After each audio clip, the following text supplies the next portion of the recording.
mencoba. Tetapi kemampuan bintang di matanya yang lain tetap tidak diketahui. Tanpa membuang waktu lebih lama, dia memutuskan untuk terus menggali potensinya. Apalagi yang bisa membantunya melawan ketiga musuh dari tingkat kelima keabadian dewa ini. Tentu saja, Xiaoyan masih memiliki satu kartu truf, yaitu Ye Beijing. Tapi dia adalah faktor yang tidak pasti. Xiaoyan tidak bisa mempercayakan hidup dan matinya pada Ye Beijing. Ini adalah musibahnya sendiri. Dia tidak pernah menggantungkan harapan pada orang lain. Bahkan dalam situasi yang sangat genting sekalipun, dia tidak mengeluarkan labu dewa bermata 9. Wadah tersebut merupakan kelanjutan garis keturunan yang ditinggalkan leluhur dunia tanpa batas. Bukan sarana untuk membantu dirinya sendiri. Saat ini, tatapannya menyapu ke sekeliling. Di bawah sorotan sinar biru tahanan roh, jutaan batasan yang presisi dan kuat terus bermunculan. Jumlahnya semakin bertambah. Tahanan roh bergumam, "Aku sudah memasang semua larangan yang kuingat. Pria kejam 1000 pisau hanya butuh jumlah. Jadi biarkan batasanku memenuhi seluruh tempat." Sepertinya semakin teratur. Jika begini, mungkin bisa membentuk formasi batasan yang lebih besar. Tahanan roh tamak puas. Saat pandangannya menyapu, formasi-formasi batasan yang awalnya terpisah mulai terhubung dengan cara yang tak terduga. "Lihatlah mahakaryaku. Aku benar-benar jenius dalam batasan. Hei, pembunuh, lihat ini." Xiaoyan mendengar suara tahanan roh dan mengangkat kepala. Batasan-batasan yang hampir memenuhi seluruh ruang hampa ini benar-benar saling terhubung. Ribuan batasan yang awalnya tidak berhubungan kini menyatu. Sebuah formasi batasan raksasa, bahkan jauh lebih besar daripada yang pernah menekan Yetian, terbentang di atas kekosongan ini.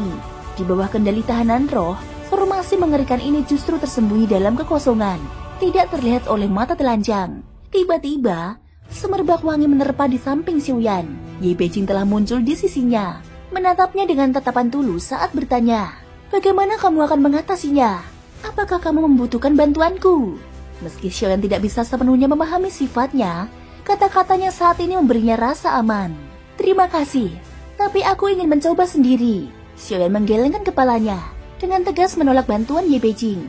Xiaoyan tidak meragukan kemampuan wanita ini. Jika Ye Beijing benar-benar bertindak, ketika musuh tingkat kelima ini kemungkinan besar tidak menjadi masalah. "Jika nantinya kamu mengalami krisis hidup dan mati, bisakah aku turun tangan?" tanya Ye Beijing lagi. Wajahnya tampak serius. Xiaoyan menoleh sedikit, menunjukkan senyum kecil seraya menjawab, "Apakah menurutmu aku akan kalah dengan mudah?" Melihat ketenangan ini, bahkan Ye Beijing tidak bisa untuk tidak takjub, tapi dia masih menggelengkan kepalanya, lalu menjawab dengan sungguh-sungguh, "Peluang menangmu kurang dari 10%.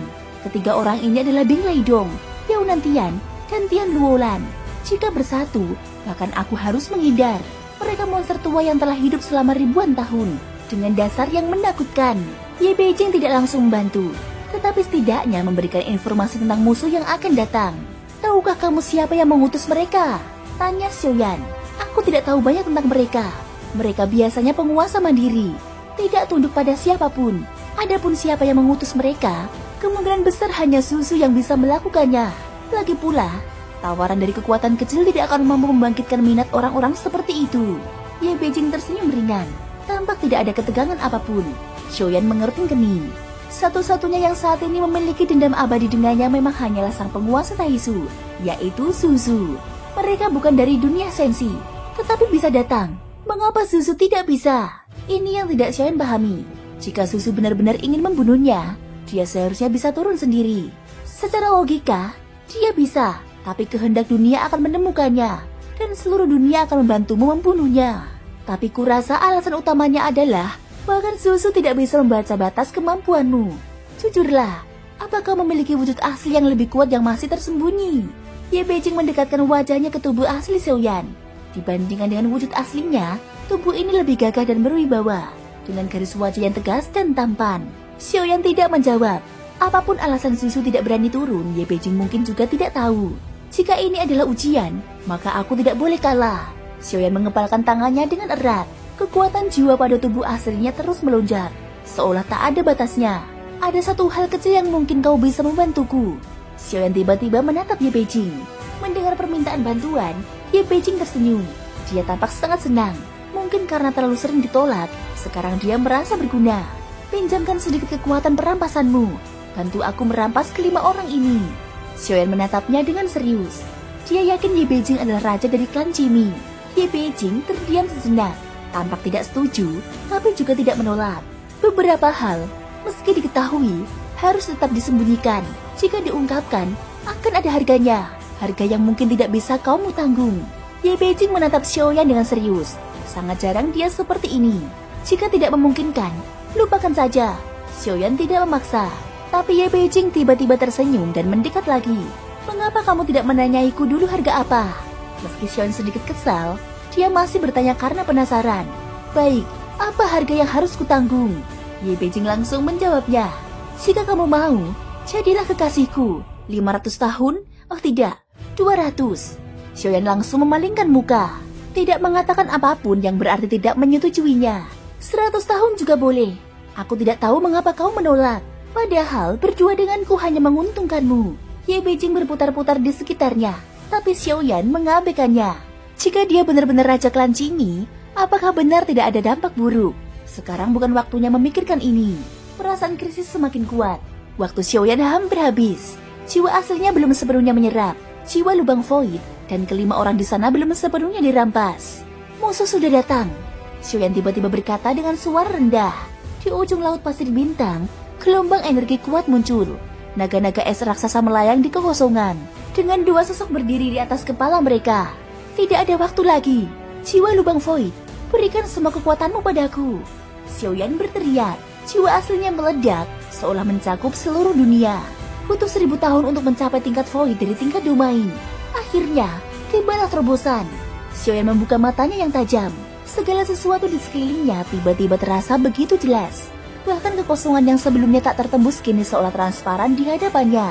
Laut pasir bintang, yang dulu tak bisa ditembus pandang, sekarang bagai kaca bening di matanya. Dengan terobosan jiwa ke tingkat void, peluangnya bertambah. Hal yang paling penting sekarang adalah proses perampasan kelima orang itu belum selesai. Namun tiba-tiba, seutas kekuatan perampasan yang mengguncang jiwa menyelinap masuk, menyatu sempurna dengan energi rampasan Xiaoyan. Begitu kekuatan itu merasuk, proses yang sebelumnya berhenti tiba-tiba lancar seperti air mengalir. 5 tubuh mereka diambil alih, dan kelima orang itu kehilangan perlawanan. 4 jiwa Raja Roh terdesak ke jantung biru mereka, sedangkan jiwa pria tingkat keempat malah terpental keluar dari tubuhnya. Sebelum sempat kabur, bendera penekan jiwa Xiaoyan menyedotnya dengan dahsyat. Tidak mungkin. Aku tak rela. Dia menjerit keras sebelum terperangkap dalam bendera itu.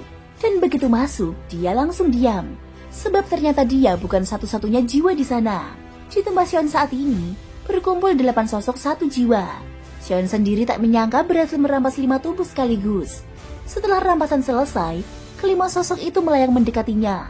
Kini di tengah kekosongan itu berdiri 8 figur. Semuanya adalah Xiaoyan.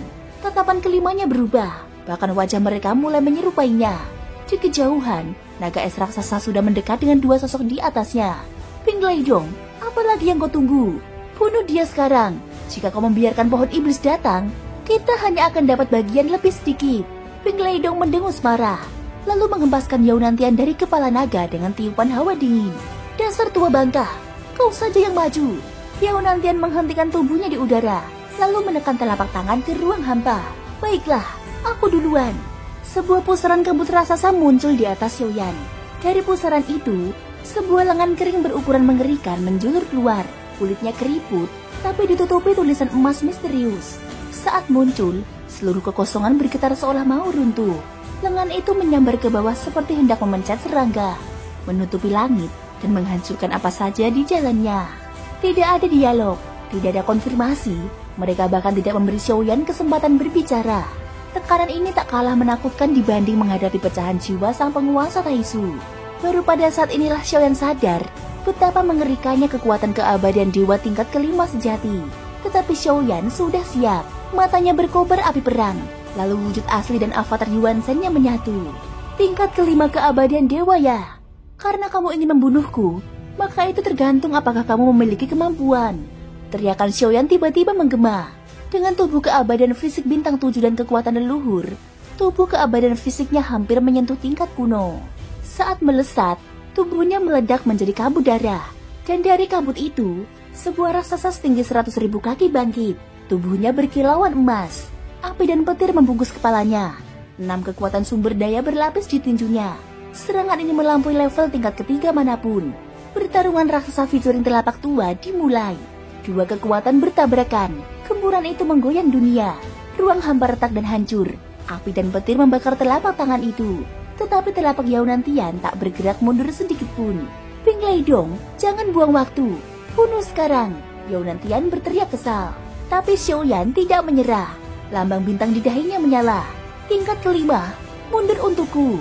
Dengan teriakan menggelegar, telapak tangan tua itu akhirnya pecah berkeping-keping. Yao Nantian mengerang dan tubuhnya terdorong mundur beberapa langkah. Wajahnya yang ia gunakan menatap Xiaoyan dipenuhi dengan ketidakpercayaan.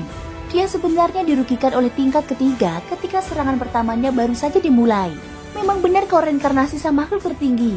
Tapi sekarang kau hanya bangkai yang mencoba bangkit. Dulu, kami bahkan tak layak berdiri di hadapanmu. Tapi setelah reinkarnasi, jangan berpikir bisa melawanku. Hancurkan. Gelombang tekanan dahsyat tiba-tiba saja menghantam Xiaoyan. Tulang-tulang raksasanya remuk. Darah menyembur dari mulutnya. Dan di saat kritis ini, Ping Leidong akhirnya bergerak. Dia tak mau Yao Nantian memakan semua hasil buruan sendirian. Thank you guys sudah mendengarkan ceritaku di episode kali ini sampai akhir. Ikutin terus kelanjutan episode berikutnya ya. Semoga hari kalian menyenangkan. Sampai jumpa dan bye-bye.